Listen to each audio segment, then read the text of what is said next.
They say that which is measured, grows. That is to say that the simple act of measuring some metric or other can be enough to help that metric improve. This is true for weight loss, where simply weighing yourself regularly can help the pounds fall off, and of course it is true of digital marketing. If you are not measuring the progress of your website or the growth, then there is no way for you to apply the scientific method to ensure that it continues on an upward trajectory. Without measuring, you have no way of knowing what's working and what isn't, and you are essentially flying blind. But measuring the success of a website is something that requires a certain science in itself. What precisely should you be measuring? What are the most important metrics?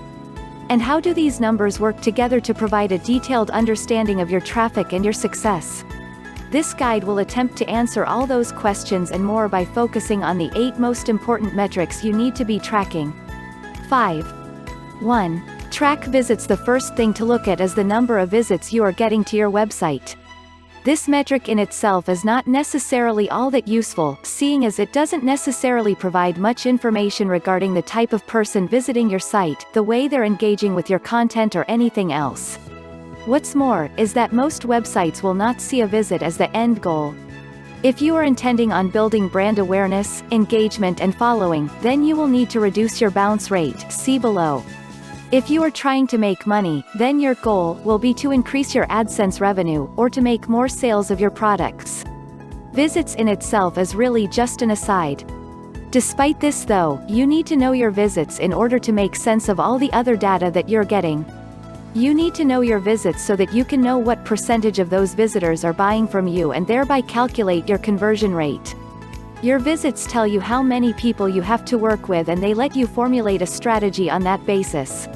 And if your main income comes from AdSense impressions rather than clicks, then there is a very good chance that your number of visits is going to correlate pretty much directly with your overall revenue.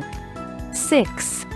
When looking at this metric though, it's important to recognize the subtle distinctions between the different kinds of hits and visits. For example, you have both visits and unique visits.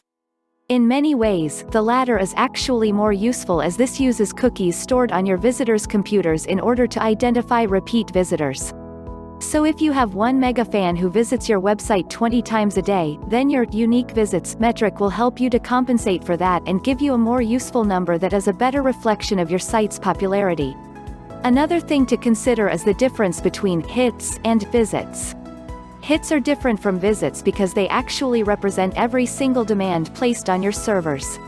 This means each new visit to your site, but it also means image that gets downloaded, and might also include bots, scripts that work for search engines and other sites as a way of indexing the content on your site.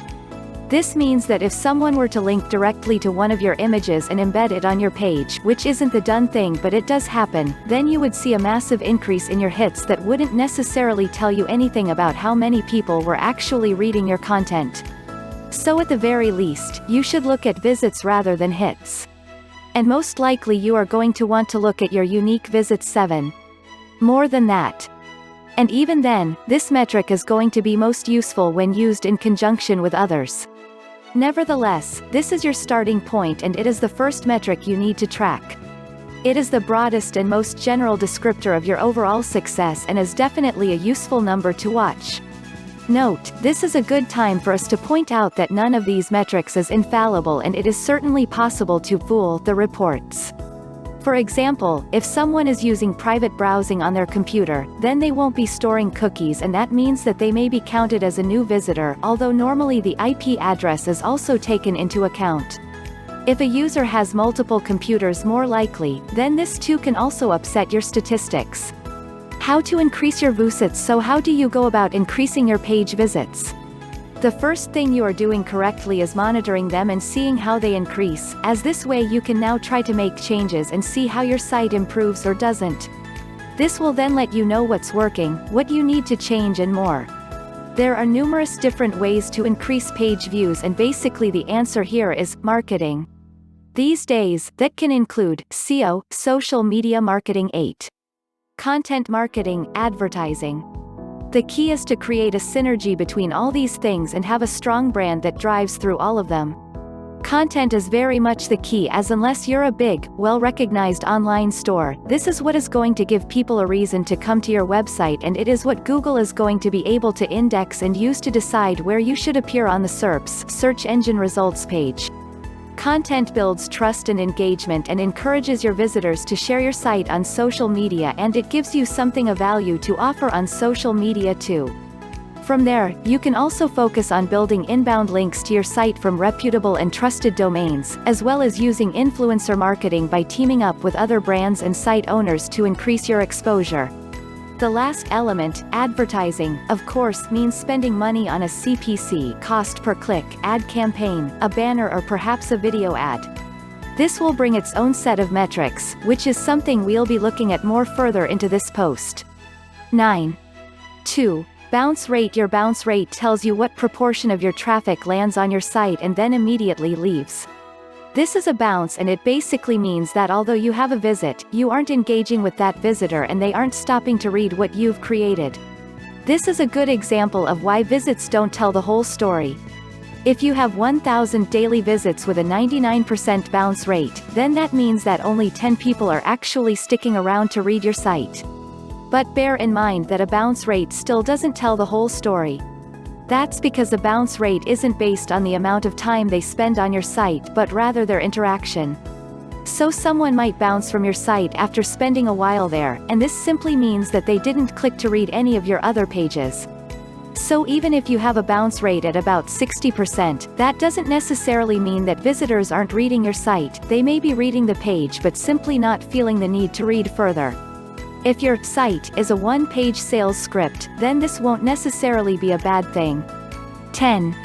A good bounce rate is generally thought to be anything from 26% to 60%, and you can consider anything under 30% to be very much in the outstanding category. Being around 40% is very average and shouldn't be a cause for concern. If you're about 55%, then you're getting into the higher portion, but again, this is only a cause for concern depending on the type of site that you are running. Finally, if you have a bounce rate over 70%, then that is considered poor, disappointing regardless of the nature of your website or blog. As a general rule, your bounce rate is arguably more important than your visits because it tells you about engagement and what percentage of your traffic is likely to come back, is likely to buy from you, and is likely to become a fan. A similar metric to this is your average time on site. This is similar to a bounce rate but can potentially be even more brutal, as it tells you how many of your visitors visited your site, spent a few seconds on your page and then left immediately. The average time on site metric is a very useful one for illustrating engagement too, but as with bounce rates, it's important not to get too worried if your metric doesn't look good. The thing to remember is that 55% of visitors will spend fewer than 15 seconds on your website regardless of the content. 11. You could write an entire article about why this is. Suffice to say that as a species, we humans are becoming more impulsive and more impatient. We always feel busy, we always feel rushed for time, and we rarely feel that we have the time to stop and smell the roses, let alone stop and read a website that we find generally interesting. How to shrink your bounce rates? The question you really need to be asking yourself is how you can get your bounce rates lower and your time on site higher. There are many different factors that play a role here. One such factor is the design of your website, and as in real life, first impressions are incredibly important here. If someone visits your website and they feel that it isn't particularly attractive or well designed, then this might be enough to cause them to immediately turn and leave. The colors you use can have a big influence here, and it's worth looking into things like color psychology. For instance, did you know that the color red tends to make people leave faster? Blue and other cool colors, meanwhile, have a calming effect and lead to visitors spending longer on a page as a result. Another very important thing to look at with regards to your bounce rates is your page load times. Countless studies and 12 reports confirm that this is a huge influencing factor that can be devastating for your site's performance. If your visitors have to wait even a few seconds for your page to load, they will very often get bored and turn away. Make sure that you use as many speed optimization tricks as you possibly can to help your site appear as soon as the visitor has typed the address into their URL bar and hit enter. Reduce the number of large images, use Ajax scripts to change the order of loading elements and make sure that you're on a good hosting package. Always avoid large blocks of text too. Remember what we just said, people are always in a hurry. They don't have time to wait for your site to load, but they also don't have time to read through massive swaths of information. You can combat this issue by breaking up your text into smaller, more spread out paragraphs and by using lots of headings.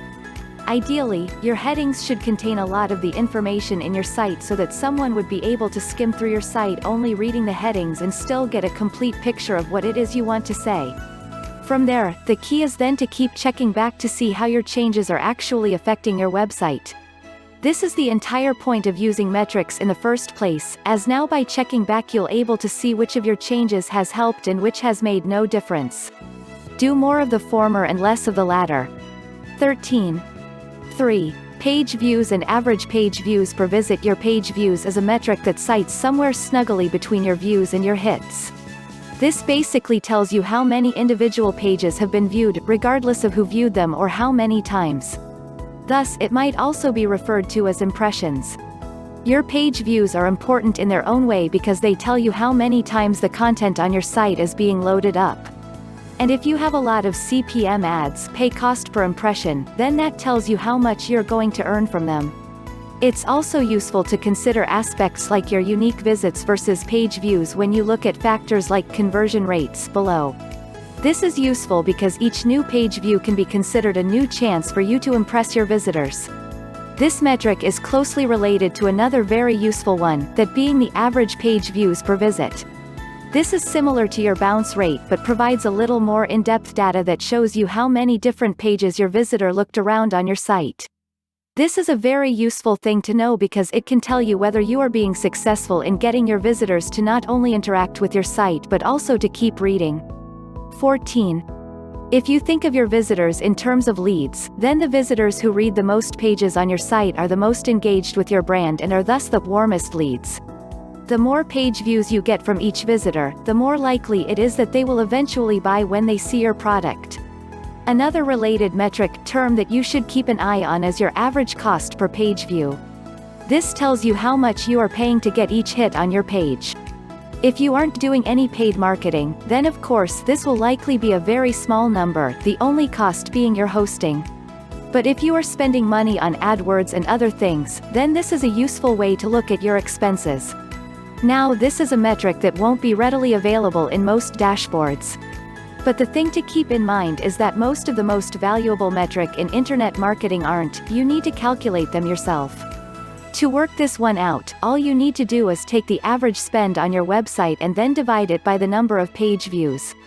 Don't forget to include all your other costs too in order to make this data as accurate as possible.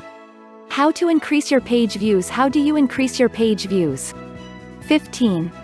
Other than by marketing your site to increase visits, the other thing you need to do is to keep your visitors on your page and to keep them reading. Remember how we said that content was the key to SEO and to social media marketing? Well, it's also the key to engagement. This is why it's not enough for you to simply create a lot of content, you also need to make sure that your content is top quality and is unique, interesting and generally the sort of thing people actually want to read and stick around for. You can also use plugins and other techniques to try and encourage people to stick around and go deeper down your rabbit hole. For example, WordPress plugins showing related posts can be very helpful in this regard because they suggest similar content based on what the visitor is already enjoying. Another useful strategy is to make multi-part articles. This is why you will often see posts split into lots of pages. It increases the page views and thereby increases the impressions for adverts that you are earning from. Note that advertising itself is actually bad for your page views. Why? Because when someone clicks on an advert, they invariably get taken away from your site. Even if the new page opens up in another window or tab, that can still be enough to break the engagement. This is why you shouldn't put AdSense on a sales page. 16. 4. Track referrers. Not all of the data you'll find in your analytics or WordPress dashboards is going to be quantitative, some of it will be qualitative, meaning that it doesn't show numbers but rather details. And the most important of that qualitative data is the referrer. Your referrer section shows you where your traffic is coming from. Are more of your visits coming from Google, for instance? Or are they coming from your Facebook page? This is very important for countless reasons. For starters, this lets you see which of your marketing efforts are paying off and which money is well spent, which is something that looking at your profits can't necessarily tell you. If you spend money on an SEO service, for example, and your profits don't go up, you might be tempted to think the company isn't doing its job. But if you look closer and realize that your referrers from Google have gone up massively, then that might tell you that the problem isn't with the SEO company but with your bounce rates, or your product.